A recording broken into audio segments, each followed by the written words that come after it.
방송에서 제공하는 정보는 투자 판단의 참고 자료일 뿐이며 해당 부동산의 가치 또는 매물 가격의 상승 하락을 보장하지 않습니다. 이 시각 부동산 헤드라인입니다. 파리 부동산 대책 영향으로 투기 과열지구, 투기 지역으로 지정된 서울의 주택 매수세가 크게 감소한 것으로 분석됐습니다.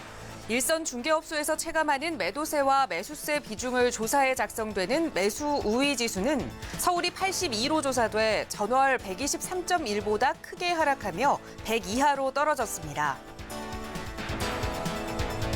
주택시장에서 가장 큰 비중을 차지하는 아파트가 조사 이래 처음으로 1,000만 호를 돌파하면서 국내 주택 10채 중 6채가 아파트로 집계됐습니다.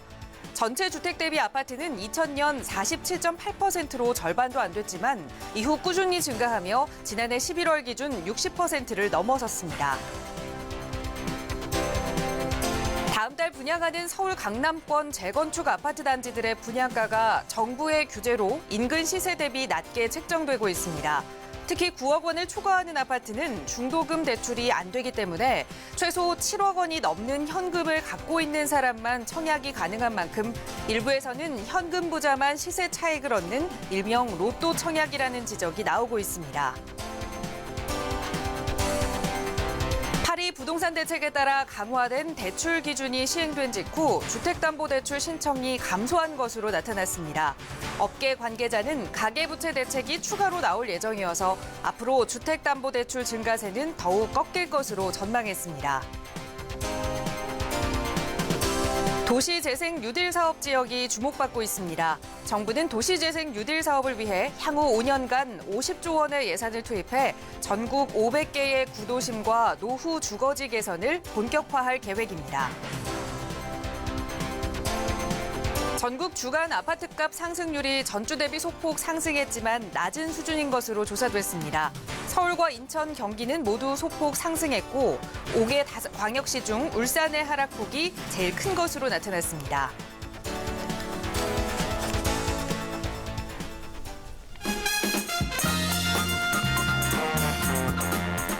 여러분 안녕하십니까? 부동산 골든타임 진행의 김진주입니다.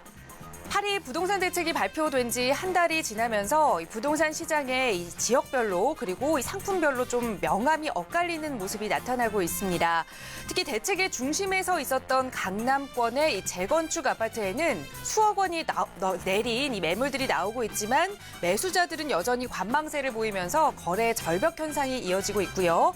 또 이와 달리 실수요자들의 관심을 받고 있는 분양 시장의 열기는 계속해서 이어지고 있는 모습입니다. 이렇게 좀 차이를 보이고 있는 부동산 시장의 동향 잠시 후에 부동산 이체크 통해서 좀 자세하게 살펴볼 거고요. 오늘도 역시 방송 보시면서 궁금한 내용 생기시거나 전문가의 도움 필요한 부분 있으시다면 서울지역번호 02-2638-3910번, 서울지역번호 02-2638-3910번 연락 주세요. 친절하게 전문가의 도움 드리겠습니다.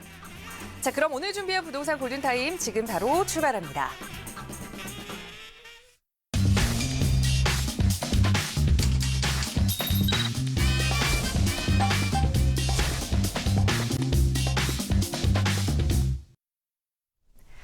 네, 생방송으로 보내드리고 있는 부동산 골든타임 함께하고 계십니다. 매주 금요일 이 시간 부동산 시장의 발빠른 동향들 여러분께 전해드리고요. 또 여러분의 부동산 관련 고민까지 속 시원하게 해결해드리는 시간 이어가고 있죠.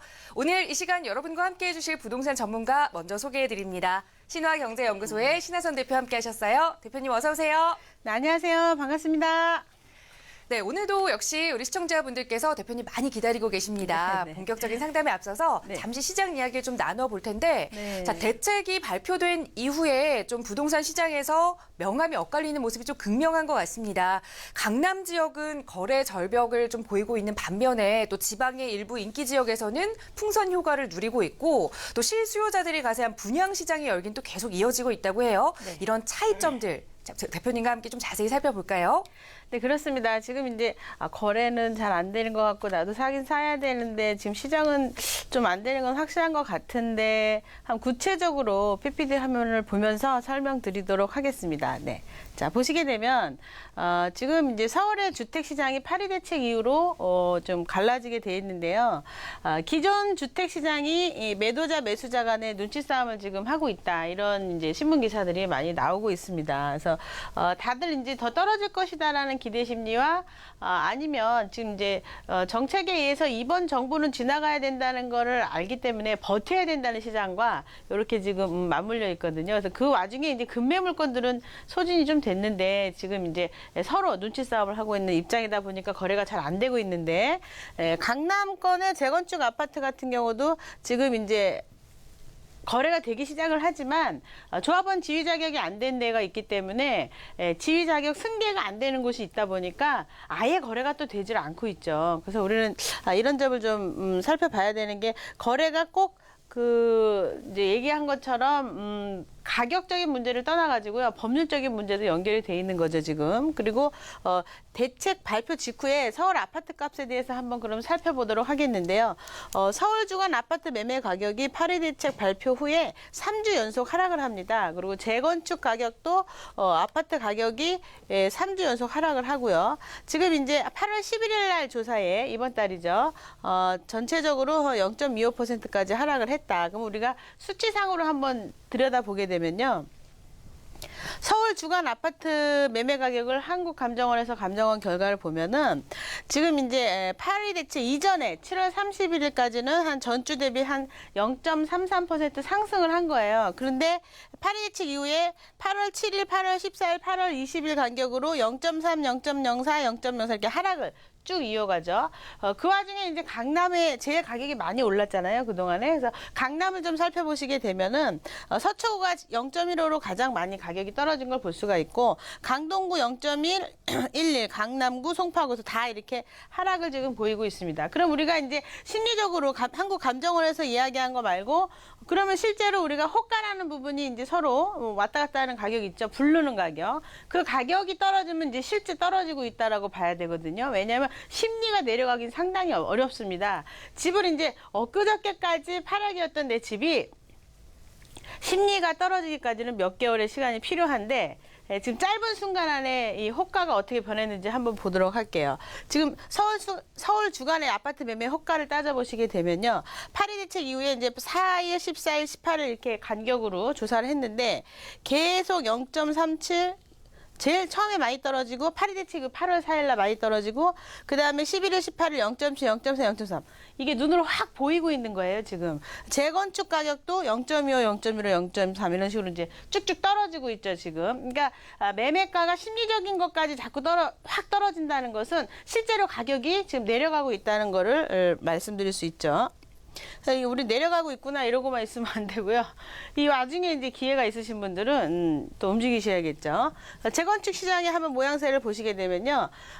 고점 대비 2억 원씩 떨어졌어요. 매매 가격 전체가. 근데 이제 금매 같은 경우는 왜냐하면 조합원 지위 자격이 안 되고 막 이럴까봐 얼른 이제 팔고 있는 거예요. 이제 기준 날짜가 있잖아요. 우리가 그 기산점 때문에 뭐 어쨌든 팔릴 수 있는 물건들은 팔고 하다 보니까 그 물건들을 팔리고 나서 서로 이제 지켜보고 있는 과정이라 아예 거래가 지금 안 되고 있죠. 그리고 조합원 지위 양도가 금지된 개포주공 1단지나 반포주공 1단지 같은 경우 서초동에 아예 거래가 중단될 수밖에 없죠. 이 물건을 지위 승계를 해가지고 받으신 분들은 실질적으로 현금 청산이 되기 때문에 아무런 의미가 없어지기 때문에 거래 자체가 아예 안 되고 있는 거예요. 그리고 그 와중에 이제 둔촌동 같은 데는 3천만 원에서 1억 원가량 가격이 좀 빠졌어요. 사실 빠질 이유도 없는데 빠졌어요, 지금. 특이한 심리적인 요인이 이렇게까지 보이는 거죠. 추가 하락을 지금 현재는 멈추고 있는데요. 법이 개정되기 전까지, 그러니까 둔촌지구는 예외 규정이 있어요. 이제 뭐 사업시행 인가 후에 2년 후, 그리고 사업시행 인가 후에 이제 착공까지에 대한 이런 부분들에 지금 이제 법률적인 예외 규정을 이제 적용하지 않겠다고 이야기를 하는데요. 사실은 이제 내년 3월경에 법이 발의가 되면은 그때 가서 정확하게 봐야 되지만 현재까지는 거래가 가능합니다. 지위 양도가. 근데 내년 3월 이제 법 발의가 됐을 때 법이 바뀌게 되면 이것은 현재는 뭐 조합원 지위가 규정을 적용하지 않아서 된다라고 하지만 그것은 그때 가봐야지 정확하게 알 것 같아요. 그래서 어쨌든 내년 3월까지는 법이 바뀌고 할 때까지는요. 9월 달에 바뀌는 거는 시행령, 대통령령이 바뀌는 거라 쉽게 바꾸는데 도시정비법이라든가 법을 바꿔야 되는 거는 발의를 하고 시간이 오래 걸려요. 그래서 그걸 이제 올리고서 시간이 발의될 때까지 오래 걸려요. 그러다 보니까 내년 12월 3월까지는 아직까지는 시간이 좀 있다. 올해 12월까지는. 그래서 좀 지켜봐야 되는 거고요. 지금 이제 9월 중 발표한 가계부채 대책 등의 추가 규제가 지금 예고된 만큼 9월이죠. 그러니까 대통령 그 법입니다. 금방 그건 법이 아니라 대통령령이기 때문에 9월 달에 금방 바뀌어서 우리가 지금 9월에 발표될 내용을 기다리고 있어요. 제가 보니까 8일 대책이 발표되기 전에 8월 달에 발표가 있을 거라고 정부에서 얘기했는데도 불구하고 계약들을 굉장히 많이 쓰셔가지고 8일 대책이 발표가 되고 나니까 이거를 해약해야 되느냐, 계약금을 날려야 되느냐 엄청난 질문이 쏟아졌어요. 제가 너무 놀라운 게 8일 대책이 발표가 되면 계약을 안 하고 기다리셔야 되는데 어쨌든 그런 부분들이 많습니다. 지금도 이제 9월 달에 정책을 우리가 좀 지켜보고 뭔가 움직이셔야 돼요. 지금 실질적으로. 그래서 지금 이제 재건축 시장은 이렇게 돼 있는데 지금 이제 그 비강남권 있죠? 강남권에 대한 이야기를 했는데 강남이 아닌 곳에 살펴보시게 되면요. 사실은 상계동 일대가 재건축 대비해가지고 매매 가격 전체가 낮다 보니까 투자 금액이 얼마 안 들어가고 갭 투자들이 상당히 많았는데 아예 다 이제 그것도 끊기고 있는 상태입니다. 여기는 이제 호가 자체도 실질적으로 3억 5,800에 이렇게 됐던 것들이 3억에 내놔도 사실은 거래가 안 되고 있어요. 11% 떨어졌죠. 여기는 이제 실질적으로 투기 지역으로 들어간 게 좀 희한했던 거지만 그때 당시 기준 조사할 때 가격이 너무 많이 올라와서 투기 지역으로 됐던 거거든요. 근데 거기가 아예 가격이 지금 안 오르고 있죠. 근데 이 와중에 지금 이제 도봉구, 동대문구, 구로구, 용산구, 성동구는 가격이 이렇게 오르고 있습니다, 여러분. 이게 왜냐면 지역적으로 차이가 있는 거예요, 이만큼. 그러니까 우리가 해서 전체적으로 다 가격이 빠진다 그러지만 그렇지 않고요. 용산구, 성동구, 도봉구, 동대문구, 구로구는 가격이 지금 상승을 하고 있다라는 점을 좀 알고 계시면 될 것 같고요. 그리고 이제 서울의 어떤 그 주택에 대한 성향을 보시게 되면 왜 그러면 서울 중심부는 물건들이 가격이 떨어지지 않고 계속 올라가냐 보시게 되면 실소유자들이 지난번에 이제 그 2주 세대 113 대책 이전에 2주 세대에 의해 가지고 이사를 막 가는 사람들 때문에 갑자기 전셋값이 오르면서 집값이 올라간 거예요. 여러 가지 심리적인 요인까지 포함되고 그리고 전세자금 대출이 너무 쉽게 이루어지면서 모든 것이 이루어지면서 갑자기 가격이 팍 올라가는 바람에 실구입을 못했거든요. 근데 123 대책 이후에 실구입이 한 몇 프로 정도 한 거예요. 실제 구입하는 사람들이. 근데 아직 실구입을 못하는 실수요자들이 상당히 많이 지금 현재 있기 때문에 내 주택을 사고자 하는 욕구가 지금 상당히 강하거든요. 왜냐하면 시간을 지나가지고 우리가 학습하신 분들의 성향을 보게 되면 어차피 가격은 올라가게 돼 있는데 내가 집을 사야 되겠다. 이런 심리가 지금 상당히 움직이고 있어요. 그래서 투자자들 같은 경우는 집어넣었다가 뺐다 이 생각을 하는데 실수요자들은 들어가서 오래 기다리면 되고 이번 정부를 넘어가면 되거든요. 근데 그런 것들을 많은 사람들이 똑같이 생각하고 있다는 거예요, 지금. 그러면서 풍선 효과가 나타나고 있는 대전이나 부산 이런 데가 지금 청약이 엄청나게 지금 많이 올라가고 있는데 이건 주의해야 됩니다, 이런 거는. 심리적으로 몰린 것들은 심리에 의해서 꺼질 수가 있어요. 그래서 지금 청약 조정 대상이나 투기가을지구나 부산 같은 서구도 없기 때문에 지금 많이 몰려 있는데 우리가 투자를 할 때는요. 예를 들어서 민간 택지지구인데 민간하고 공공이 있어서 민간은 지금 전매 금지가 없으니까 6개월 안에 팔 수 있잖아요. 6개월 정도 되면. 그러니까 그런 지역은 들어가도 전체 지역이 괜찮아서 민간과 공공이기 때문에 지금 분양을 공공이 전매가 금지가 돼서 안 되는 지역은 들어가도 되겠지만 전체 지역이 그냥 단순하게 투기가해지고 청약 조정 대상에서 빠졌다가 투자하면 이건 또 굉장히 문제가 있는 거예요, 사실은. 바람 타고 들어가셨다가 바람이 꺼지면 원본 상실도 올 수 있기 때문에 주의를 좀 하셔야 되고요.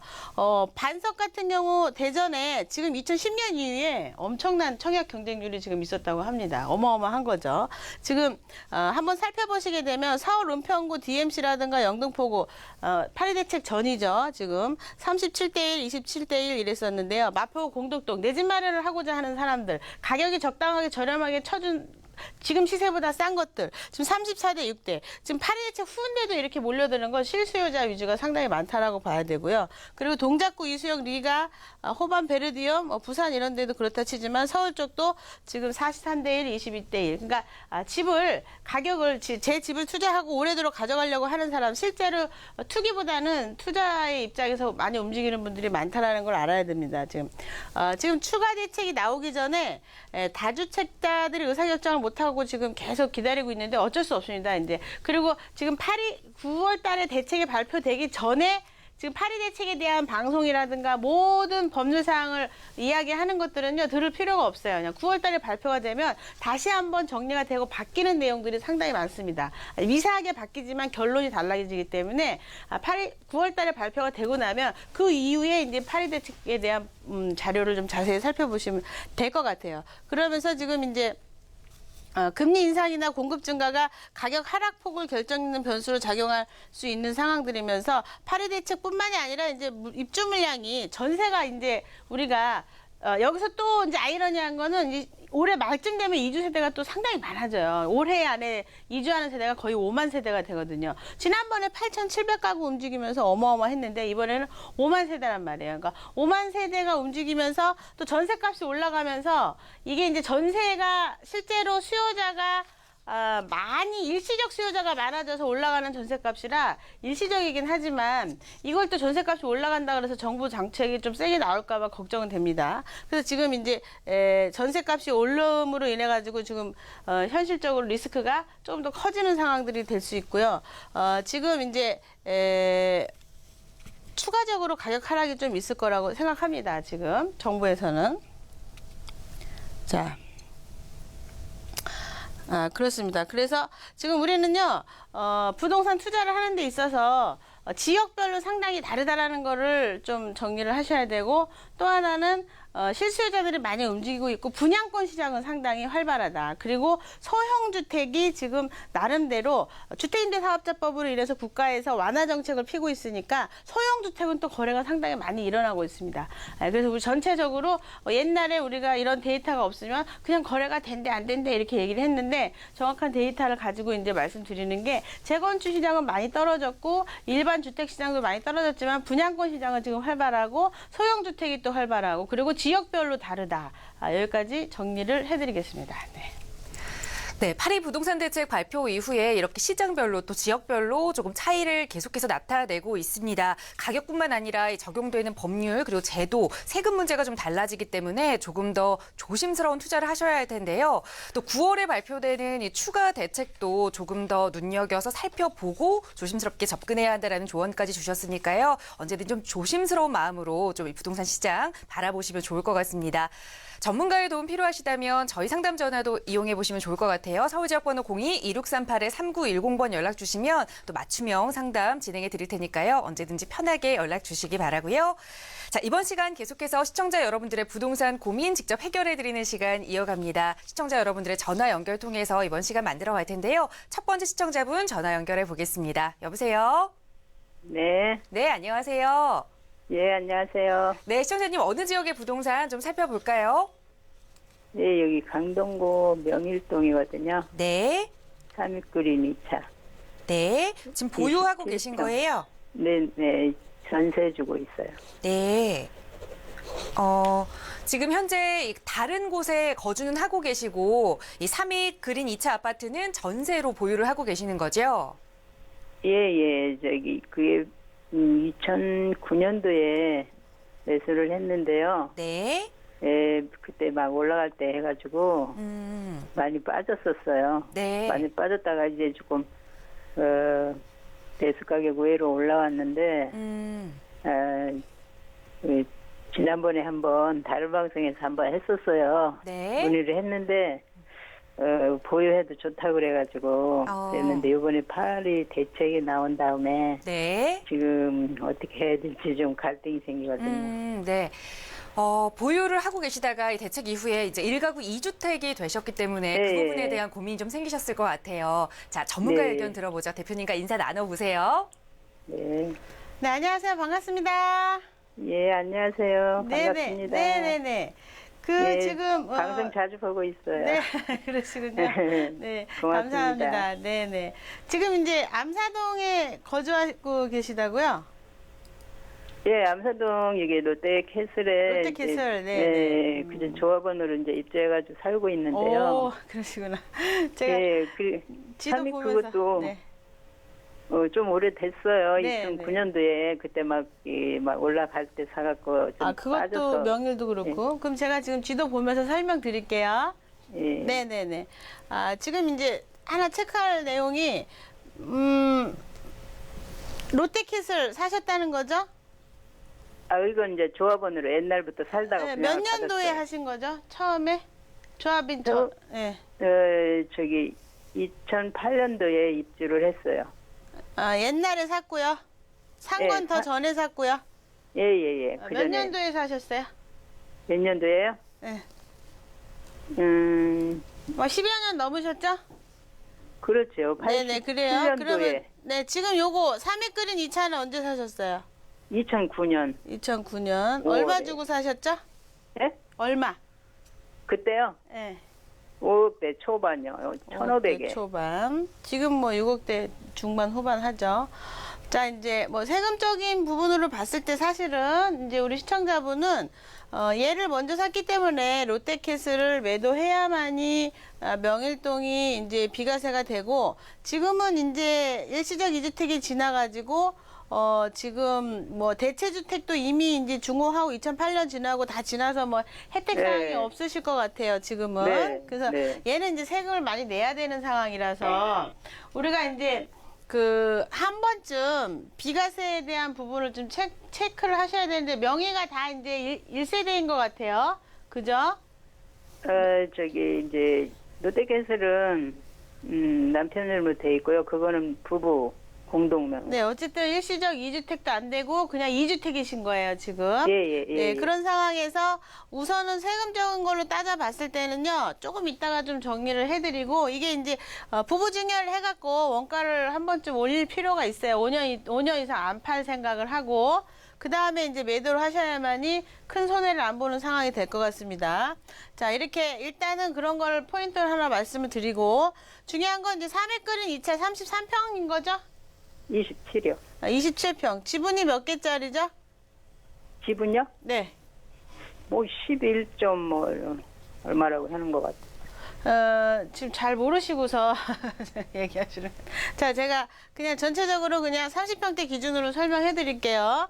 자, 지금 레미안 명일 이 아파트 같은 경우 옆에 솔베뉴가 예전에 2015년도 당시에 분양을 할 때 솔베뉴가 지분이 더 많습니다. 3위 2차보다. 원래 더 많고 얘가 조금 더 내용이 훨씬 더 좋아요. 근데 이제 2015년 당시에 조합원 분양가에 대한 부분이 이제 6억 2, 3천이 됐고, 일반 분양이 7억 2, 3천이 됐는데, 이때 당시 상당히 높은 가격이었고, 솔베니로 늦게 사신 분들 입장에서는 사실은 남는 게 없는 장사였어요. 이거 들어가서 그냥 똔똔이었다. 그런데 재밌는 건 지금 이제 전체 시장이 점핑하면서 얘가 지금 시세가 8억 1천, 2천 가고 있어요. 그러니까 일반 분양 받은 사람도 자금 여력이 돼서 상당히 좋은 입장이다라고 말씀드릴 수 있는데, 똑같은 물건으로 비교를 하자면 권리가액이 3위 끓인 2차가 지금 기준으로 보면 더 높이 나올 수는 없습니다. 물론 2014년도에 나온 권리가액이기 때문에 얘는 이제 비슷하게 나올 수 있어요. 지분이 적어요. 한 평 작은 건 엄청 큰 거예요, 사실은. 그래서 얘가 좀 내용이 없지만 본인은 이제 5억 2천대 샀다 그러면, 예를 들자 그러면 예를 들어서 이제 조합원 분양가가 6억 2, 3천이라고 해도 얘 권리가액이 얘보다 조금 덜 나와도 몇천, 얘보다 조금 덜 나온다고 계산을 해도 남는 장사거든요, 사실은. 왜냐면 요즘 시세가 8억이니까요. 그죠? 근데 지금 이게 두 가지 포인트를 보셔야 되는데, 갖고 있는 본인은 팔 필요가 없습니다. 수익이 나기 때문에. 이미 용적률이 이제 175%밖에 안 돼서 내용이 있어요. 이게 재건축을 하게 되면 내용은 있는데, 주의할 점은 이 물건을 사는 사람들 입장에서 봤을 때는 6억 3, 4천에 사가지고 권리가액이 한 5억대 나오고, 조합원 분양가를 6억 몇 천에 해가지고 얘가 분담금이 2억 3천 나오게, 2억 1억 5천에서 2억 정도 나오게 되면 거의 시세에 가까운 돈으로 사요. 8억 1,2천에. 그러면 지금 이제 재건축이 진행이 된다 그러면 2019년도, 얘는 19년도에 입주를 하겠지만 얘는 지금 시작하면 막 20년, 21년, 23년 뭐 이렇게 될 거 아니에요. 그러면 또 그때 가서 또 신축이 되기 때문에 나름대로 이제 가격이 조금 더 오를 수는 있습니다. 그때 가서. 그래서 현재 시점으로 남는 건 아니지만 우리 시청자분, 이 물건을 사는 사람은 똔똔이다. 그리고 이 시청자분은 남는 게 있다. 굳이 팔 이유는 없어요. 그런데 지금 일반적으로 얘가 지금 세금이 많이 나올 거란 말이에요. 롯데캐슬이 지금. 그러면 둘 중에 하나 6억이 넘어가지 않는 거, 6억이 넘어가지 나중에 이제 명의를 팔거나 롯데캐슬 위치를 따지자면 얘가 훨씬 좋아요. 실입주에서 얘를 살 거면 얘를 일단은 5년 이상은 가지고 가야 되니까 롯데캐슬을 부부 증여를 해서 세무사 상담하세요.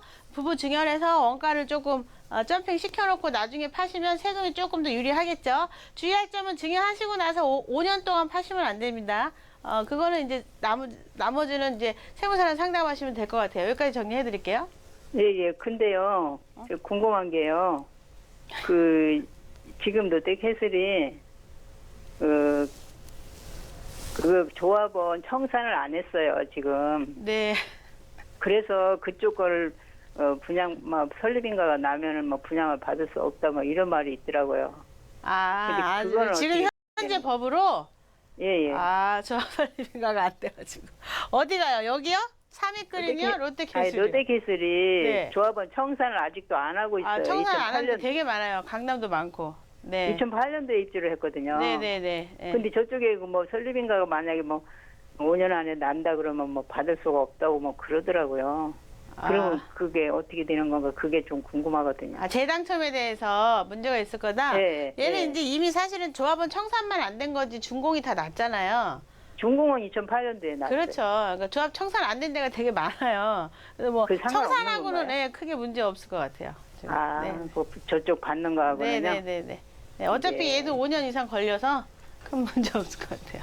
근데 네. 이제 만약 그 안에 또 뭐 내년에 또 뭐 세법이 지금 방송이라서 바뀐다는 디테일한 걸 다 해드릴 수는 없고요. 여기까지 예. 정리하고 필요하시면 세미나 때 오셔서 들으시면 될 것 같아요. 네, 다음 분 고맙습니다. 기다려서. 네, 감사합니다. 네. 네, 시청자님 고민하시던 부분은 큰 문제가 되는 부분이 아니라는 말씀 드렸고요. 두 개를 다 보유하시되 지금 거주하고 계시는 아파트에 대해서 이 부부 증여를 고민하셔야 한다라는 말씀 드렸습니다. 조금 더 자세한 부분 오늘 1부 끝부분에 세미나 안내해 드릴 테니까요. 참여하셔서 조금 더 자세하게 정보 얻어가시면 좋을 것 같아요. 함께해 주셔서 네, 고맙습니다. 감사합니다. 네, 시청자 여러분들의 부동산 관련 고민 상담 도움드리고 있고요. 계속해서 언제든지 함께하고 싶으시다면 서울지역번호 02-2638-3910번 연락 주세요. 친절하게 도움드리겠습니다. 자, 바로 다음 시청자 연결하죠. 여보세요? 네, 여보세요. 수고하십니다. 네, 안녕하세요. 자, 시청자님 네. 어느 지역의 부동산 좀 고민 가지고 계세요? 저는 노원구의 네. 상계 5동 138에 66입니다. 네. 상계 5동의 138의 66번지 지금 이 주택을 보유하고 계시는 건가요? 네, 다가구 주택입니다. 네, 다가구 주택. 이거에 대한 향후 전망이 궁금하신 거죠? 네네. 네, 알겠습니다. 자, 노원구 상계 5동에 위치한 138의 66번지 다가구 주택. 과연 향후 전망은 좋은 곳일지 전문가 의견 들어보겠습니다. 인사 나눠보세요. 네. 네, 안녕하세요. 반갑습니다. 네, 수고하십니다. 네네. 지도 보면서 설명을 드려야 될 것 같아요. 다가구에 대해서 지금 문의를 하셨는데 사실은 뭐 설계도 떠보고 법률적인 조항이나 뭐 이런 걸 자세히 봐야 되겠지만 지도를 보면서 설명을 좀 드리도록 할게요. 네. 자, 이제 말씀하신 주택이 지금 이제 상계동에 지금 이제 5동에 있는 거라고 말씀드릴 수 있고 여기 지도상으로 보시게 되면 이렇게 상계역에서 이렇게 올라가면 뭐 한 7, 8분 정도 걸리는 거리에 있다고 볼 수가 있겠습니다. 근데 현실적으로 지도상으로 봐도 앞에 골목이 상당히 작아서 공사하기 상당히 힘든 지역이라고 좀 볼 수가 있고 도로까지 물려 있어서 리모델링을 하지 않고 공사를 짓는다 그러면 깎아먹는 게 많아서 물건의 가치는 투자자 입장에서 투자를 해갖고 들어갈 때 물건의 가치가 그렇게 썩 A급은 아니다라고 말씀드릴 수가 있습니다. 현실적으로 뭐 이쪽 지역이 뭐 전철도 있고 뭐 나름대로 뭐 괜찮긴 하겠지만은 사실은 가치가 그렇게 좋은 땅은 아닙니다. 그냥 지도상으로만 봤을 때도 여기가 뭐 길이 좀 넓어서 이렇게 좀 넓어서 최소한 이제 4m가 있어가지고 여기가 이제 최소한 한 5, 60평 이렇게 된다 그러면 또 모르겠는데 조금 그림상으로만 봐도 좀 어려운 땅이긴 해요. 근데 이게 지금 몇 평이시죠? 40평이 조금 넘습니다. 몇 평이요? 40평. 40평이 약간 넘으시고 지금 현재 월세를 어떻게 받고 계세요? 보증금 합의 지금 5가구가 살고 있는데요. 네. 합의 보증금은 5천에다가 월 100 몇십만 원 받고 있습니다. 이게 시세 부동산에다가 물건 내놔 보셨어요? 아직은요. 지금 제가 어떻게 해야 할란가. 앞으로 전망성이 값이가 좀 더 춥기 술란가 내리백일란가 그걸 몰랐어요. 사실 이런 다가구 주택을 이거 이제 뭐 사기 되게 어려운데 이 물건은 사실은 이제 수요자가 만약에 사러 온다 그러면 저는 이제 반대하는 입장인 거죠, 사실은. 근데 이게 지금 매매가가 얼마인지는 아세요, 그래서? 잘 모르고 있습니다. 내놔보지를 안 해서. 그렇군요. 제가 네. 보기에 이게 이제 매도를 동네 부동산에서 한다 그러면 매도를 하시고 더 예쁘고 반듯한 걸로 쪼개서라도 나눠 가시는 게 나을 것 같아요. 뭐 다가구를 또 사면 좋겠지만 다가구 사는 게 진짜 엄청 어렵거든요. 좋은 물건 사기가. 그러다 보니까 월세를 받아야 되는 지금 전화 통화로는 지금 나이가 좀 드신 것 같아가지고요. 그래서 네. 월세를 받아야 되는 입장으로 봤을 때 얘보다는 훨씬 더 제가 보기에 2배 이상 받을 수 있는 그림이 있거든요. 그러면서 차익은 별개로 따로 날 수 있으면서 번듯한 물건을 가져갈 수 있는 언제든지 사고 팔 수 있는 그런 걸로 갈아타게 하는 게 좋을 것 같아요. 그래서 네. 만약에 누가 산다 그러면 팔아버리세요, 그냥. 제가 봤을 때. 네. 팔고, 네. 대신에 이제 좋은 거, 이쁘고 괜찮은 것들로, 하나하나 조그맣게 다세대를 뭐 몇 개 나눠서 사셔도 훨씬 낫거든요, 얘보다는. 그래서. 지금 네. 죄송한 얘기는 지금 만약에 그거 얼마 시가 얼마인지 좀 그건 알 수 제가- 없어요. 이거 자세하게 아, 가야 돼. 네. 동네 부동산에다가 얘기하시는 게 가장 좋아요. 네네. 네네네. 네. 네. 시청자님이 가지고 계시는 다가구 주택보다는 더 좋은 방향으로 좀 투자 전략을 다시 세워보는 게 좋겠다라는 말씀 드렸거든요. 그래서 매수자가 나온다면 매도하시고 또 새로운 투자 전략 좀 짜보시는 게 좋을 것 같아요. 그런 부분 전문가의 친절한 도움 필요하시다면 잠시 후에 안내되는 오프라인 세미나 한번 참여해 보시기 바랄게요. 오늘 함께 해주셔서 고맙습니다. 네, 수고하십시오. 네, 오늘 이렇게 시청자 여러분들의 부동산 고민 도움드리고 있는데요. 오늘 좀 유난히 시청자 여러분들의 고민이 조금 깊었던 게 아닐까 싶습니다. 좀 전문가의 도움이 좀 차근차근 필요한 내용들이 아닐까 싶은데 이런 도움 받아볼 수 있는 세미나가 좀 준비되어 있습니다. 신혜선 대표님과 함께 하실 수 있는 무료 세미나 대표님 좀 안내를 좀 해주실까요? 네, 그렇습니다. 요즘에 이제 파리 대책 지금 파리 대책이 나오고 나서도 그 정책에 대해서 디테일하게 들여다봐야 안으로 좀 들어가 볼 수가 있는데 사실은 시청자분들이 더 발빠르세요. 이번에 예를 들자면 분양권 같은 경우도 남양주 같은데 사실은 아까 말씀드렸던 공공과 민간의 차이로 인해서 났던 그 민간에서 전매가 가능한 물건이 나왔을 때 지금지구, 진건지구 이런 쪽이 막 난리가 났었잖아요. 그러니까 더 발빠르시고 정보력이 있으신 분들이 많고 부동산을 공부해서 지금 투자를 하시거든요. 그런데 가만히 앉아가지고 공부하지 않은 상태에서 A급 물건을 산다는 건 말이 안 되는 거예요. 어불성설인 거죠. 그래서 세미나에 오시게 되면 흔한 말로 우리가 얘기하는 간단하게 정보라고 얘기하는데요. 그런 정보를 작게든 크게든 같이 교류할 수 있고 본인한테 필요한 걸 이야기할 수 있는데 중요한 건 또 세금 부분을 뺄 수가 없죠. 세금이 빠지게 되면요. 부동산 투자하는데 특히 파리 대책 이후에는 더 마이너스죠. 그래서 그런 부분들을요. 어떤 세금을 어떻게 정리해야 되고 현재 내가 갖고 있는 상황을 어떻게 정리해야 되는지 들으시면은 많은 정리가 되십니다. 네. 네, 부동산 시장의 대책뿐만 아니라 또 여러분이 가지고 계시는 고민, 세금과 관련된 부분까지 신하선 대표님과 함께 하실 수 있는 시간입니다. 자, 토요일이죠. 바로 내일 오후 1시에 진행되고요. 이번 토요일이 좀 어려우시면 다음 주 수요일도 세미나 예정이 되어 있으니까요. 서울지역번호 02-2638-3910번으로 예약 문의 주시고 많이 참석하셔서 좋은 정보 얻어가시기 바랍니다. 자, 저희는 잠시 후에 또 다른 시청자분들의 부동산 고민 가지고 돌아올게요. 잠시만요.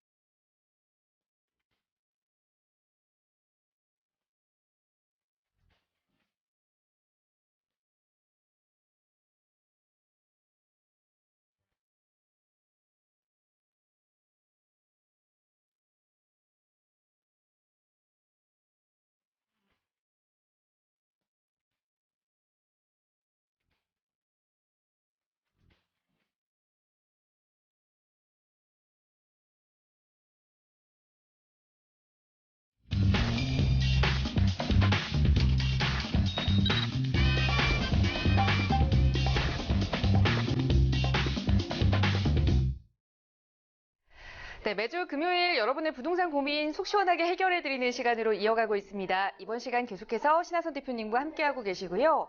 자, 파리 부동산 대책이 발표된 이후에 부동산 시장의 흐름들이 좀 여러 곳에서 좀 바뀐 것 같습니다. 이번에는 그 경매 시장 분위기를 좀 살펴볼 텐데요. 부동산 법원 경매 낙찰가율도 좀 하락을 한 모습입니다. 특히 이 경매 낙찰가율과 또 아파트 전세가율의 차이가 좁혀지면서 오랜만에 또 이 깡통 전세라는 이야기가 또 다시금 불거져 나오고 있는 상황이거든요. 지금 이 전세 시장과 관련된 이야기 대표님과 자세하게 좀 나눠볼까요?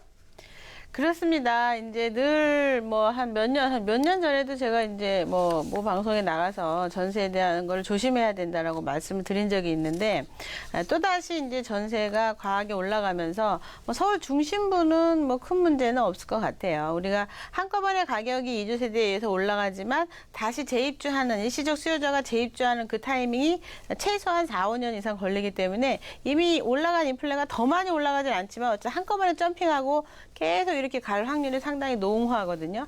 그런데 이제 중요한 건 경기권에 있다거나 좀 멀리 있는 주택들은요, 잘못하면 전세, 깡통 전세 될 수 있습니다. 그래서 PPT 파일 보면서 설명드리도록 할게요. 자, 보시게 되면, 지금 이제 지지 옥션이라든가 그쪽에서 자료를 좀 발췌해가지고 말씀을 드리는 건데요. 부동산 경매에서 이제 낙찰가율, 감정가 대비 낙찰가 비율이 지금 상당히 낮아지고 있다. 상당히 위험한 겁니다, 이거 사실은. 그래서 집이 경매에 넘어갈 경우에 보증금을 다 돌려받지 못하는 경우들이 생길 수 있다라는 부분을 지금 이제 이야기하고 있습니다. 흔한 말로 우리 깡통 전세라고 얘기하죠. 앞으로 전세 수요가 더 많아질 것이라는 전망 때문에 지금 상당히 주의를 요하고 있습니다. 그러면서 서울 법원 경매 낙찰가율하고 아파트 전세가율이 어느 정도 차이가 나고 있는지 한번 살펴보도록 할 건데요. 예전에 이제 이번 달부터 8월 달부터 지금 이 비율이 전세가하고 아파트 경매 지금 낙찰가하고 비율이 넓어야 매매가가 비싸고 전세가가 낮아서 이게 이제 경매가 되더라도 전세가 보전을 받을 수 있는데 이게 좁아지고 있는 거예요. 그래서 이제 깡통 전세가 지금 나오는 건데 파리 대책 후에 담보 인정 비율 LTV라든가 DTI라든가 그리고 이제 우리 이주 세대 있죠. 이주 세대라든가 아니면 이제 매매를 못 하는 거예요. 지금 이제 뭐 9억 넘어가 융자도 안 되고 현찰은 많아야 되고 막 이런 부분 때문에 집을 못 사시는 분들이 전세를 눌러 앉으면서 이제 잘못된 현상들이 지금 잘못하면 빚어질 수 있다라는 걸 좀 봐야 되는데 낙찰가율과 전세가율 격차가 줄면서 집이 경매로 넘어갔을 때 세입자한테 떨어지는 배당금 잔액이 전세 보증금보다 줄어들 수 있어서 떼일 가능성이 높다. 지금 이렇게 이야기들을 하고 있습니다. 그러면서 서울 낙찰가율이 2017년도 8월 28일 기준이죠. 엊그저께죠. 96.3%로 전달 대비 5.5% 하락을 했습니다. 하락을. 그러면서 아파트 전세가율이 올해 들어서 조금씩 하락을 하고 있으며 월별 내림폭이 1%로 서울 수준을 넘지 않는 지난달 기준으로 보면 71%. 한국감정원에서 지금 이제 얘기 나온 거예요. 그리고 서울 아파트 낙찰가율하고 전세가율 격차가 지난 몇 년간 지금 계속 벌어지고 있어가지고 사실은 괜찮았거든요. 계속 이제 집값이 올라가니까. 그런데 이제 지금 그 부분이 문제가 지금 되고 있다고 계속 이제 강조를 좀 드리고 낙찰가율하고 전세가율의 차이가 2014년도 21.04포인트에서 2015년도 22.69포인트에서 16년 22.73포인트까지 기록을 했는데 2017년도 1월, 7월 파리 대책 발표하기 전에는 한 25.2%까지 지금 차이가 있었습니다. 그래서 지금 좀 안타까운 거는 전세가도 꾸준히 올라주긴 했지만 이제는 매매가가 떨어짐으로 인해서 이제 우리는 이렇게 데이터로 볼 수가 있는 거예요. 실제로 이렇게 되고 있구나. 그래서 파리 대책으로 주택시장이 가라앉은 낙찰가율 하락으로 인한 전세주의보에 대한 걸 예를 한번 들어보면 감정가가 2억 4,700짜리다. 예를 들어서 그런데 지금 이제 이 물건이 지금 이제 용인에 있는 물건입니다. 용인에 있는 물건 2억 7천이다. 근데 세입자가 낸 전세 보증금이 1억 8천 정도 되는 거예요. 전세로 들어가 있는 돈이. 근데 1순위 근저당이 한 4,500만 원 정도 설정이 돼 있는 거예요. 그런데 만약에 경매가 유찰이 돼갖고 10% 할인을 하게 되죠. 뭐 서울은 20%인데 이제 여기는 10% 해서 감정가의 90%인 2억 2,300만 원에 낙찰이 된다고 가정을 했을 때 뭐 용인이나 파주 이런 데는 지금 아예 그냥 다 다운이잖아요. 그래서 만약에 경매된 물건이 90%에 낙찰이 되게 되면 1억 8천하고 4,500만 원을 먼저 줘야 되잖아요. 그러니까 몇백만 원은 지금 이제 돈을 못 찾는 거예요. 지금 그렇지만 현실적으로 90%가 아니라 이렇게 시장이 안 좋을 때는요, 한 번 더 또 유찰이 됩니다. 여기서. 그러니까 사실은 전세 보증금을 못 받을 수 있는 게 상당히 큰 거예요. 좀 지방 쪽은 그렇습니다. 그래서 시장이 불안한 만큼 내 집 마련에 대해서 전세를 눌러앉는 사람들이 또 늘어나고, 이주 세대에 의해서 전세 가격도 늘어나고, 집을 살 수 없는 사람에 의해서 전세 가격도 늘어나지만, 지금 이제 당분간은 지금 전세가율은 어쩔 수 없이 올라갈 수밖에 없는 상황이라는 거를 좀 알고 가셔야 되는데, 그럼 우리가 매매 가격 대비 보증금이 지나치게 높은 물건을 좀 피하셔야 됩니다. 매매 가격이 3억인데 2억 9천 뭐 이런 것들은 좀 조심하셔야 돼요. 그리고 계약 전에 세입자가 내야 할 전세금뿐만이 아니라 근저당이 있게 되면요, 근저당하고 합쳐서 매매가가 3억이다. 근데 근저당이 뭐 예를 들어서 1억이다. 그러면은 38에 24, 2억 4천이 넘지 않아야 돼요. 그럼 1억하고 그다음 1억 4천 이 정도가 80% 이상 넘어가지가 않아야 그래도 내 돈을 보전할 수 있다고 얘기들을 하는데, 최소한 저는 이제 한 70%까지 근저당하고 전세금의 합이 매매가 대비 70% 하면요, 조금 떨어져도 제 돈을 거의 이제 찾을 수가 있거나, 아니면 본인들이 낙찰받을 수 있거든요. 그 정도 되면은.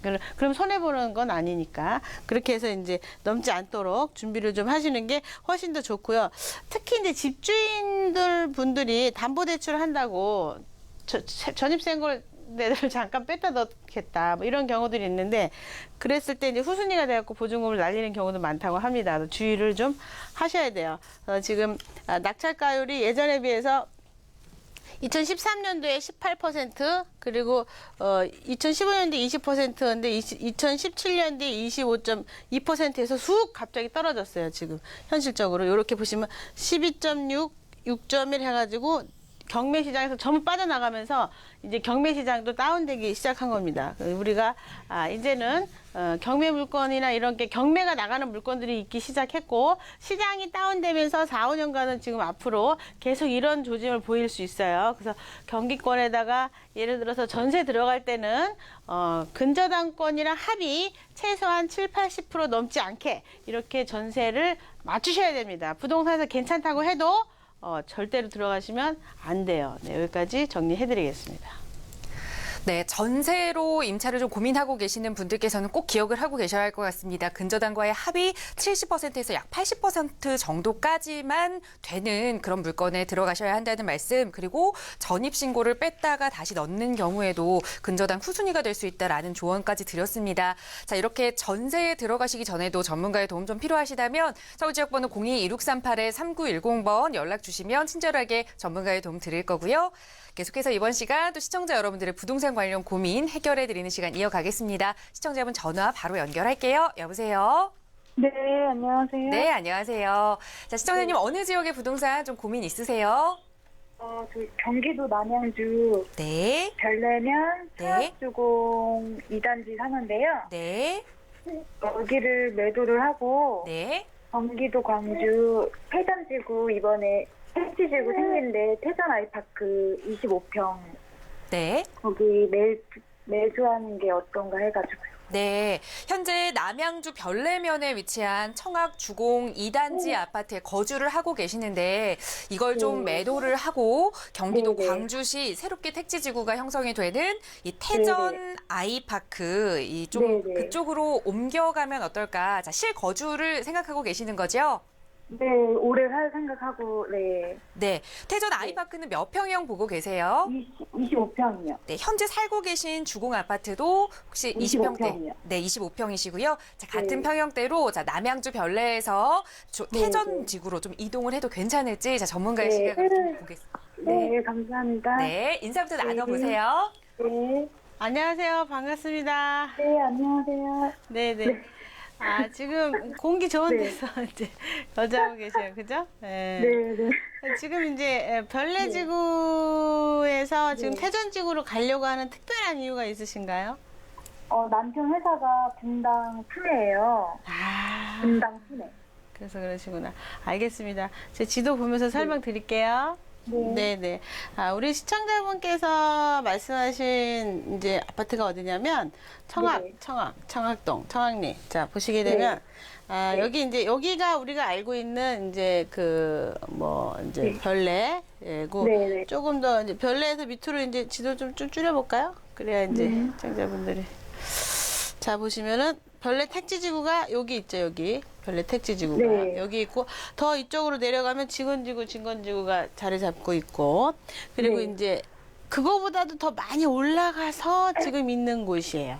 그러다 보니까 네. 사실은 이제 매매가에 대한 뭐 변동도 없고 그냥 이제 네. 들어가서 공기 좋고 살기 좋고 그냥 이제 네. 뭐 인간적인 휴머니즘적인 거를 그죠? 그래서 뭐 살기 좋아요. 괜찮아요. 네. 그래서 근데- 만약에 이제 네네네 혹시 거기 상계동이 재건축하잖아요. 네네네.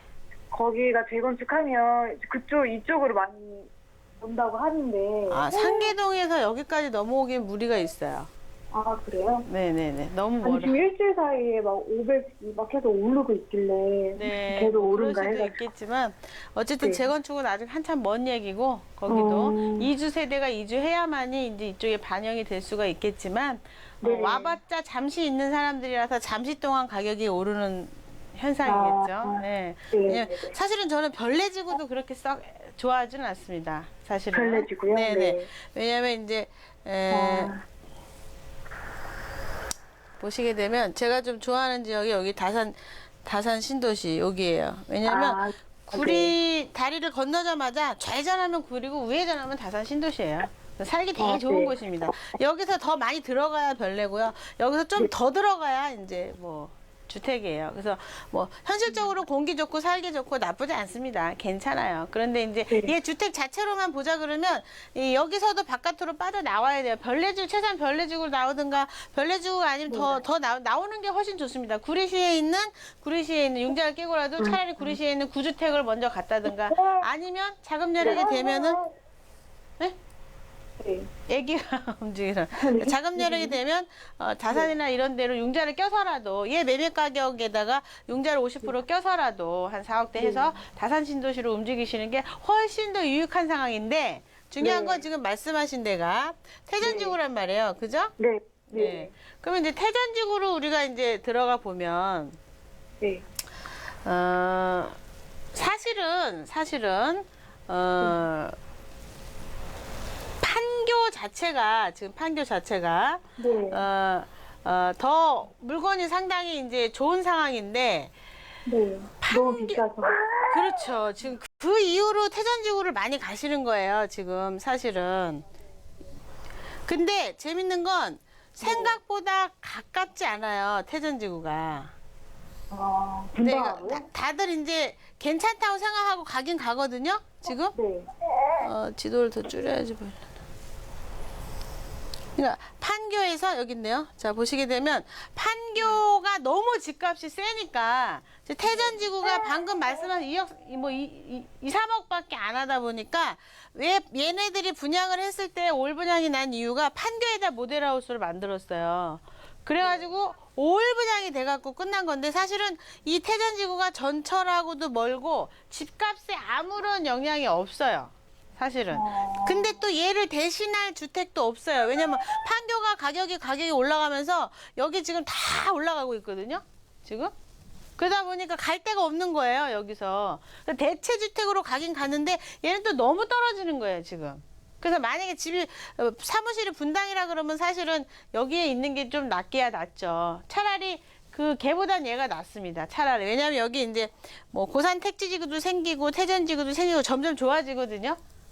근데 뭐 차익이 난다라는 거는 이제 좀 내려놓으시고 남편이 거주하는 곳에 편안하게 출퇴근할 수 있게 얼마 안 걸리니까 차로는 여기로 움직이시는 것도 괜찮다 이렇게 정리해 드릴게요. 차익보다는 그 지금 현재 있는 별내보다 지금 여러 가지 상황, 정황상 본인의 정황상 이 태전지구가 좀 더 낫겠죠. 근데 기대는 많이 하지 마시고 들어가시면 돼요. 네.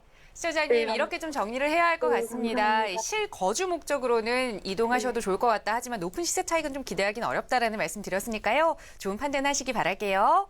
네, 감사합니다. 네, 함께해 주셔서 고맙습니다. 자, 바로 다음 시청자분 전화 연결해서 또 고민 들어보겠습니다. 여보세요? 네, 여보세요. 네, 안녕하세요. 네, 안녕하세요. 네, 시청자님 바로 고민 좀 들어볼까요? 네.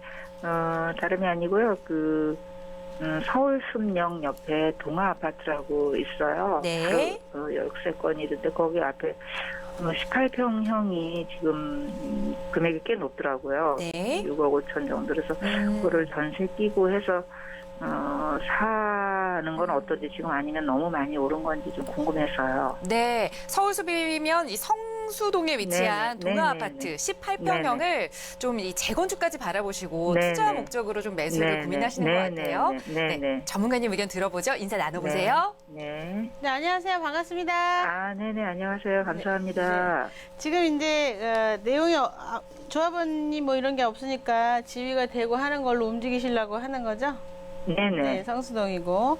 자, 네. 이제 지도를 보면서 제가 설명을 좀 드릴 건데요. 네. 자, 보시게 되면 성수동 동아파트.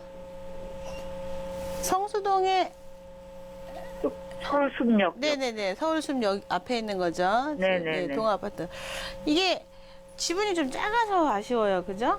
너무 예. 지분이 좀 많이 작은 편이에요. 예. 그래서 지금 이제 예를 들자면 근데 여기 이제 아크로서울 포레스트라든가 이런 것들이 뭐 네네. 4,300 이상 분양을 했고 네. 지금 이제 이번 정부에서는 뭐 이제 분양가 너무 세게 하지 마라. 그래서 네네. 강남도 지금 이제 생각보다 5,000대 할 줄 알았는데 4,300대 해가지고 아마 네네. 청약이 몰릴 것 같아요. 근데 네. 얘는 뭐 이제 어쨌든 4,300만 원에 그레이드가 높게 시작을 했는데 요게 네. 이제 아파트가 들어서면은 얘 못지않게 높이 제대로 된 물건을 지어도 서울숲이 앞에 있는 거 앞에 또 멋진 건물 그리고 이제 갤러리아 폴에 이런 것들이 있으면서 그레이드가 확 높아질 건 사실이거든요. 예. 실제로. 그런데 이제 확 높아질 건 사실인데 얘가 이제 용적률을 얼마큼 찾아먹고 하느냐에 따라서 수익성이 달라질 거 아니에요. 예. 그러면 이제 조합원 6억 5천에 사셔갖고 권리가액은 그렇게 높지 안 나올 거예요. 그러면 이제 재건축 분담금은 좀 덜 내겠는데 중요한 건 프리미엄이 많이 붙을 가능성이 높아요. 그래서 지금은 그렇게 뭐 아니다라고 얘기하기에는 좀 아쉬워요. 아직까지는. 그래도 뭐 투자해도 장기적인 차원으로 갔을 때 네. 본인이 투자한 프리미엄은 찾아 먹을 수 있을 정도? 더 남는 장사가 있는 거는 시간의 흐름에 의해서 생기는 거고 네. 지금 상황에서는 6억 5천 주고 사시면 그 권리가액이 이제 중요한 거잖아요. 매매 가격이 네. 중요한 게 아니라. 네. 그래서 그 권리가액 자체가 지분으로 봐서는 조금 아쉬움이 있지만 예. 조금 그래도 찾아먹지 않겠나. 그러니까 네. 프리미엄이 나중에 형성될 거라서요. 여기가 워낙 네. 아파트가 네. 좋잖아요. 그래서 성수동 네. 자체가 또 개발이 많이 되고 있고. 네. 그러니까 지금 사셔도 손해 볼 일은 없을 거라고 보는데 네. 그렇게 많이 남을지는 지금 시간적인 흐름에 의해서 지금 정책이랑 맞물리면 또 그렇잖아요. 이번 네. 정부는 지나가야 되지 않겠나 싶거든요. 네, 그래서 사셔도 뭐 괜찮을 것 같아요, 저는. 근데 이제 이게 지금 뭐 연식은 좀 된 것 같은데 시간은 뭐 굉장히 오래 봐야 되겠죠. 그렇죠. 많이 기다려야죠. 네. 그렇게 많이 기다릴수록 지금 성수동 물건 사신 분 더 좋은 거예요, 사실. 예. 그러면 선생님 한 가지 더 여쭤보면 이 아파트 말고 아파트 옆에 조그만 뭐 다세대라고 해야 되나 뭐 연립주택이라나 그런 거 더 작은 거 뭐 집은 더 작은 거 그런 것도 근데 그거는 자체 혼자 개발은 사실은 어렵고 이거랑 같이 개발될 가능성 뭐 그런 거를 바라보는데 그런 것도 괜찮은 거죠. 그런 물건도. 근데 뭐 사업이 같이 된다 그러면 아파트 입장에서는 조그만 주택을 받아들이지 않을 거예요. 자기네가 뺏기니까 수익을. 그렇죠. 그런데 예. 그 다세대가 들어감으로 인해서 이게 가치가 높아진다 그러면 포함할 수 있는 거라 지금 기대 아니다 얘기할 수는 없겠지만 한다 그러면 해도 좋죠. 네. 무조건 해야죠 그러면. 네, 시청자님 아니, 지금 이제 저희 시간 관계상 여기까지 좀 네네. 상담을 좀 마무리해야 할 것 같습니다. 우선 장기적으로 투자 목적이시라면 투자 찬성 의견 드렸으니까요. 좋은 선택하시기 바라겠고요. 또 자세한 더 고민 상담 필요하시다면 서울지역번호 02-2638-3910번 연락 주셔서 세미나 참여해 보셔도 좋을 것 같습니다. 함께해 주셔서 고맙습니다. 자, 오늘 이렇게 시청자 여러분들의 고민 상담 도움 드렸는데요. 저희 상담 전화 계속해서 열어둘 테니까요. 언제든지 편하게 연락 주시기 바라고요. 저희는 다음 주에 또 알찬 정보 가지고 여러분 찾아뵙겠습니다. 오늘도 함께해 주신 여러분 고맙습니다.